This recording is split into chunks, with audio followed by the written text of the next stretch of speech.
જય શ્રી કૃષ્ણ, જય માતાજી। શું તમારી રાશિ તુલા છે?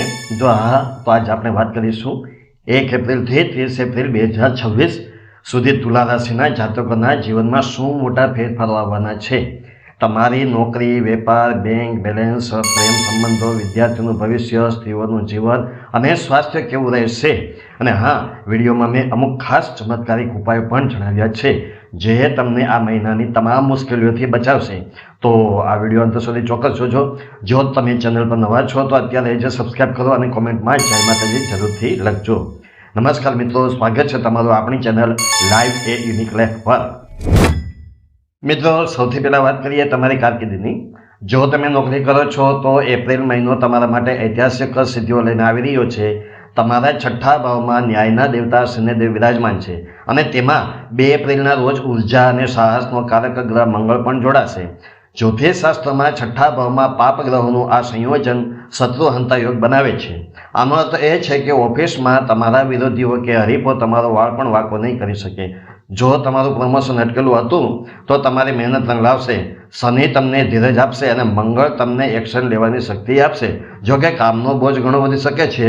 11 એપ્રિલે બુધ મીન રાશિમાં જશે, તેથી ઈમેલ લખવામાં કે બોલચાલમાં સાવધાની રાખવી, ગેરસમજ ટાળવી। વેપારીઓ માટે 14 એપ્રિલ પછીનો સમય કમાલનો છે। 14 એપ્રિલે સૂર્ય મેષ રાશિમાં એટલે કે તમારા 7મા ભાવમાં જશે। સૂર્ય અહીં ઉચ્ચ અવસ્થામાં બળવાન બને છે।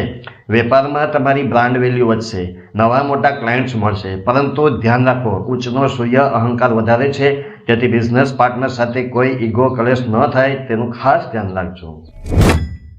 હવે વાત કરીએ લક્ષ્મીજીની કૃપાની। એપ્રિલ 2026માં તુલા રાશિની આર્થિક સ્થિતિ ધીમી પરંતુ અત્યંત મજબૂત ગતિએ આગળ વધશે। તમારા આવકના 11મા ભાવમાં કેતુ મહારાજ બેઠા છે। આ દર્શાવે છે કે તમને એવા સ્ત્રોતોમાંથી પૈસા મળી શકે છે જેની તમે કલ્પના પણ નહીં કરી હોય। કદાચ તમારું કોઈ જૂનું રોકાણ મોટો ફાયદો કરાવી જાય, પરંતુ એક મોટી ચેતવણી છે, તમારા 5મા ભાવમાં માયાવી ગ્રહ રાહુ બેઠો છે। રાહુ રાતોરાત અમીર બનવાના સપના બતાવે છે, તેથી શેર બજાર, ક્રિપ્ટો કે કોઈ પણ શોર્ટ ટર્મ સ્કીમમાં મોટું જોખમ લેવાનું ટાળજો, નહીંતર નુકસાન થઈ શકે છે। 19 એપ્રિલ 2026નો દિવસ તમારા માટે અત્યંત શુભ છે। આ દિવસે અખાત્રીજનો પવિત્ર તહેવાર છે અને આ જ દિવસે તમારી રાશિનો સ્વામી શુક્ર વૃષભ રાશિમાં પ્રવેશ કરશે। અક્ષય તૃતીયાના દિવસે કરેલું રોકાણ કે સોના ચાંદીની ખરીદી તમારા જીવનમાં અખૂટ સંપત્તિ લાવશે। તુલા રાશિના લોકો સ્વભાવે જ રોમેન્ટિક અને સંબંધોને સાચવીને ચાલનારા હોય છે। એપ્રિલ 2026માં અવિવાહિત અને પ્રેમ સંબંધમાં રહેલા યુગલોએ થોડું સંભાળીને ચાલવાની જરૂર છે। 5મા ભાવમાં રહેલો રાહુ તમને નવા અને અચાનક આકર્ષણ તરફ ખેંચી શકે છે। કદાચ કોઈ એવી વ્યક્તિ તમારા જીવનમાં આવે જે તમારી સંસ્કૃતિ કે વિચારધારાથી તદ્દન અલગ હોય, પણ યાદ રાખજો, રાહુ ભ્રમ ઊભો કરે છે। ઉતાવળમાં કોઈ કમિટમેન્ટ આપતા નહીં। વિવાહિત જાતકો માટે આ મહિનાની શરૂઆત સરસ રહેશે, કારણ કે તમારો સ્વામી શુક્ર બળવાન છે, પરંતુ 14 એપ્રિલ પછી તમારે જાગૃત થવું પડશે। 7મા ભાવમાં ઉચ્ચનો સૂર્ય આવતા તમારા અને તમારા જીવનસાથી વચ્ચે વર્ચસ્વની લડાઈ શરૂ થઈ શકે છે। હું સાચો કે તું સાચી, આવી ચર્ચાઓમાં પડવા કરતાં તમારી જન્મજાત કૂટનીતિ એટલે ડિપ્લોમેસીનો ઉપયોગ કરજો। નાની મોટી વાતોને જતી કરશો તો પરિવારમાં શાંતિ જળવાઈ રહેશે। વિદ્યાર્થી મિત્રો, તમારું ધ્યાન અહીં આપજો। 5મો ભાવ એ બુદ્ધિ અને જ્ઞાનનો ભાવ છે અને ત્યાં અત્યારે રાહુ મહારાજ બિરાજમાન છે। રાહુ મનને ભટકાવવાનું કામ કરે છે। એપ્રિલ મહિનામાં તમારું મન પુસ્તકોમાંથી હટીને મોબાઈલ, સોશિયલ મીડિયા કે મિત્રો તરફ વધારે ખેંચાઈ શકે છે। શોર્ટકટ શોધવાની વૃત્તિ જાગશે, પણ ગભરાશો નહીં। ભાગ્ય સ્થાનમાં એટલે કે 9મા ભાવમાં રહેલો ગુરુ ગ્રહ પોતાની અમૃત સમાન દ્રષ્ટિ તમારા 5મા ભાવ પર નાખી રહ્યો છે।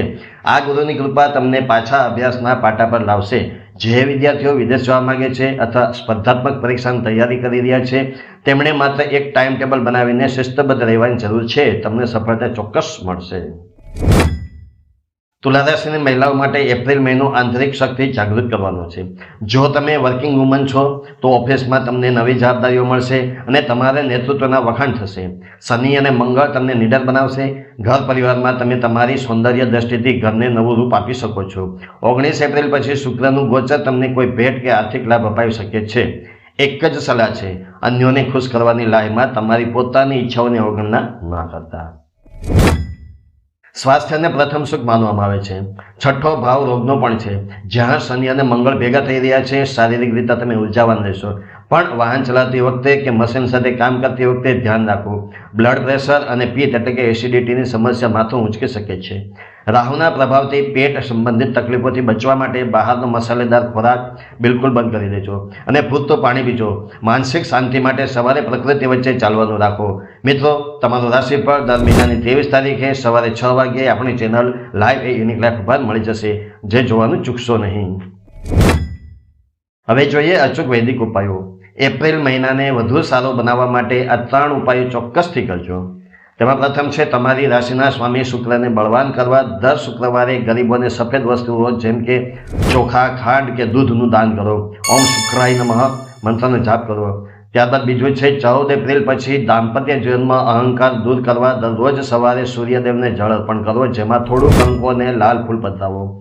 અને છેલ્લે ત્રીજું છે રાહુના ભ્રમથી બચવા અને બુદ્ધિ સ્થિર રાખવા બુધવારે ગણેશજીની પૂજા કરો. 2 એપ્રિલે હનુમાન જયંતિ છે. શત્રુ પર વિજય મેળવવા આ દિવસે હનુમાન ચાલીસાનો પાઠ અવશ્ય કરો. મિત્રો, છેલ્લે નિષ્કર્ષ એવો આવે કે એપ્રિલ 2026 તમારા માટે જવાબદારીઓ થકી સંતુલન લાવવાનો મહિનો છે. શનિ અને મંગળની શક્તિ તમને સફળ બનાવશે. બસ તમારે તમારા ગુસ્સા અને અહંકાર પર કાબૂ રાખવાનો છે. જો તમને આ માહિતી ઉપયોગી લાગી હોય તો વિડીયોને લાઈક ચોક્કસ કરજો અને તમારા તુલા રાશિવાળા મિત્રો અને પરિવારજનો સાથે શેર કરજો. તમારો કોઈ પ્રશ્ન હોય તો નીચે કોમેન્ટ બોક્સમાં લખો. ચેનલને સબસ્ક્રાઈબ કરવાનું ભૂલતા નહીં. સ્વસ્થ રહો, મસ્ત રહો અને સકારાત્મક રહો. વિડીયો જોવા માટે તમારો ખૂબ ખૂબ આભાર.